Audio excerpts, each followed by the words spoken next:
Salut, c'est Aurélie. Il y a 4 mois, donc vers le mois de mai 2021, je me suis fait tatouer pour la deuxième fois.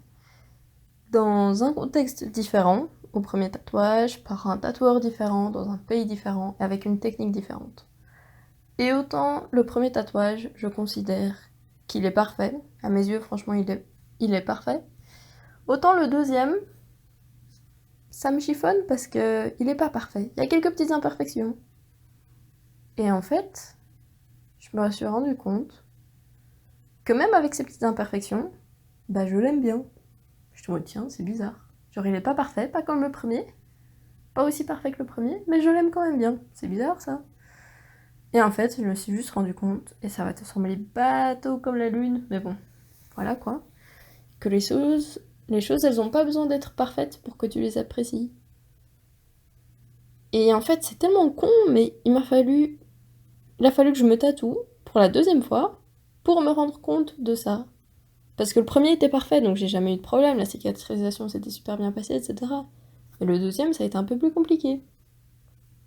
Et bah oui, il m'a fallu un tatouage pour me rendre compte de ça. Alors bien sûr, je le savais en théorie, hein, bon, quand même, je suis pas née hier, hein, mais allez, il a vraiment fallu qu'une aiguille transperce ma peau et y pose de l'encre pour que je me dise, bah en fait, si c'est parfait, surtout quand c'est un tatouage, c'est quand même un petit peu mieux, mais au final, c'est pas si important que ça. Et voilà, je me suis pris une claque, une petite leçon de vie par un putain de tatouage. Donc, euh, donc voilà. Et, et oui, en fait, dans la vie, tu vas faire plein de choses qui seront pas parfaites, mais elles seront faites, et c'est déjà ça.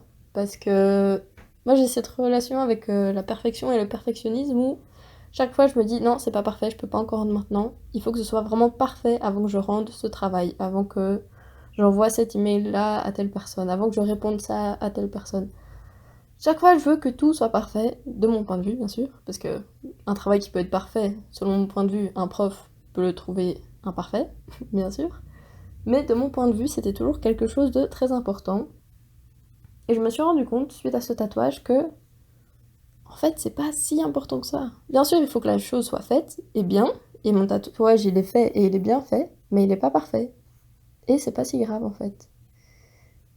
Et voilà, je me suis pris cette claque-là, parce que, bon, enfin, pas littéralement, hein. C'est pas mon tatouage qui est sorti et qui m'a foutu une claque, quand même pas. Mais voilà, et donc pour le décrire un petit peu, bah, c'est un petit éléphant en équilibre sur une balle, et au-dessus de sa trompe, pardon, il a une petite goutte d'eau. Et là, voilà, un autre exemple. Je viens de bafouiller, et ben je vais pas le couper au montage. Déjà parce que j'ai un petit peu la flemme. Audacity, je m'en sors, mais pas de ouf non plus. Bon, ça, ce genre de découpe, je m'en sors, mais c'est quand même un petit peu plus de manipulation et que j'ai un petit peu la flemme et que si je fais ce podcast et si je parle toute seule dans ma chambre à mon téléphone pour partager mes idées et mes ressentis, mes expériences, bah c'est pas pour me prendre trop la tête non plus. Sinon j'aurais décidé de faire de la vidéo et c'est aussi pour ça que je ne fais pas de la vidéo parce que c'est beaucoup plus facile pour moi de manier juste un audio qu'une piste audio et une piste vidéo. Mais donc voilà, j'ai bafouillé, c'est pas grave, je continue. Ça arrive dans la vie de tous les jours. On n'a pas le temps de le couper dans la vie de tous les jours, donc je vois pas pourquoi je le ferais maintenant. Bon, après, je te cache pas que cet épisode, c'est pas la première fois que je le fais. Donc voilà, je suis prête à laisser passer les choses, mais à un certain point, parce que je pense que là, c'est le troisième ou quatrième essai, et oui, au début, bah, les choses, elles sortaient pas, ou alors j'avais l'idée, mais à la fin, je me suis dit, ah, mais en fait, j'aurais pu rajouter ça, j'aurais aussi pu parler de ça, etc. Donc, euh, donc voilà, mais tout ça pour dire que j'ai bafouillé, c'est pas grave. Ouais, j'ai quand même parlé de ça pendant une minute. Mais bon, bref.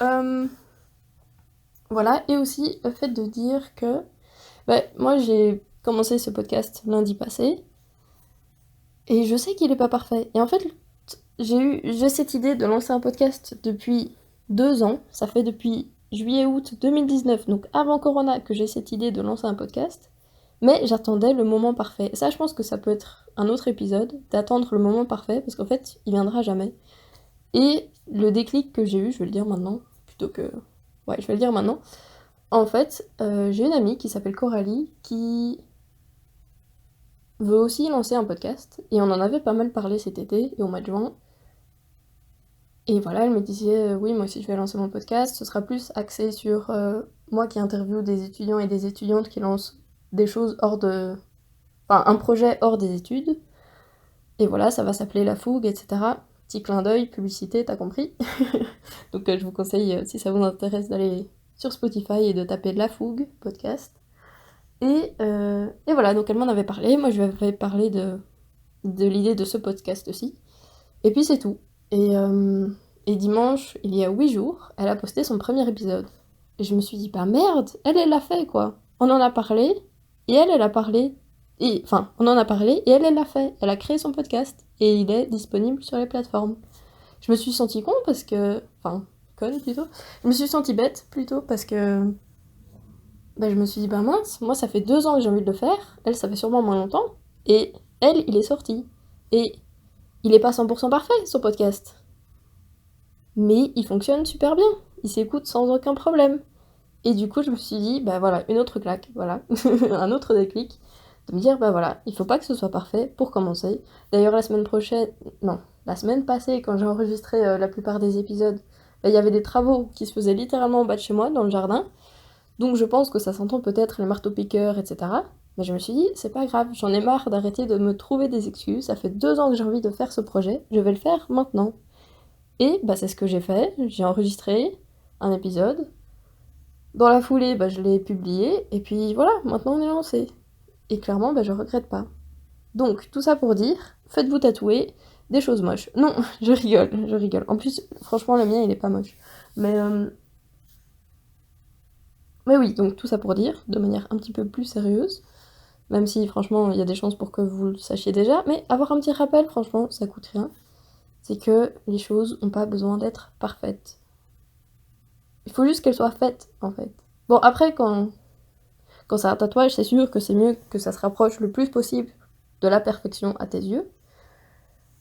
Mais même avec des imperfections, en fait, ça rajoute un charme. Donc, euh, donc voilà, donc ça c'est pour les tatouages. Mais si t'as un projet auquel tu penses depuis longtemps, c'est con à dire, mais essaye de te lancer là maintenant tout de suite. Parce que aussi, le plus tu vas attendre, le plus les doutes vont venir. Tu vas dire, ah oui, mais si je commence à blablabla, ça va me causer ça comme problème, etc. Non, lance-toi, fais pas attention. Tu réfléchiras à tout ce genre de choses plus tard, mais là tout de suite, je pense que le plus important c'est de te lancer. Et ouais, tu verras, tu dealeras avec tout ça plus tard. Ouais, là je viens de me répéter, c'est pas grave. Et est-ce que je voulais rajouter autre chose? Oui, donc fais ça maintenant, le plus tôt possible. Faut pas que ce soit parfait. Enfin, en fait, c'est ça le message principal. Faut pas que ce soit parfait pour être bien. Mon tatouage est pas parfait, mais je l'aime bien. Et je continuerai à me faire tatouer. D'ailleurs, j'ai 2 nouveaux tatouages qui se sont rajoutés. Et bah pareil, ils sont pas 100% parfaits, mais ils sont super bien. Et moi, ça me va. Donc voilà, je sais pas si tu as connu une expérience similaire, peut-être pas avec des tatouages, ou peut-être que si. Mais si tu veux, tu peux la partager dans les commentaires. On sera tous très heureuses et très heureux de te lire. Donc fais-toi plaisir. Puis ça nous apprendra peut-être des choses. Voilà. Mais je pense que la plupart du temps, pour qu'un déclic se produise, il faut vraiment que ça t'arrive à toi. Parce que moi, je savais que la perfection, c'est bien, mais parfois, c'est juste mieux de faire la chose plutôt que de viser la perfection. Mais j'ai vraiment eu besoin de ce déclic pour me dire, ah bah oui, c'est vrai. Enfin bref, assez parlé. À la semaine prochaine. Salut!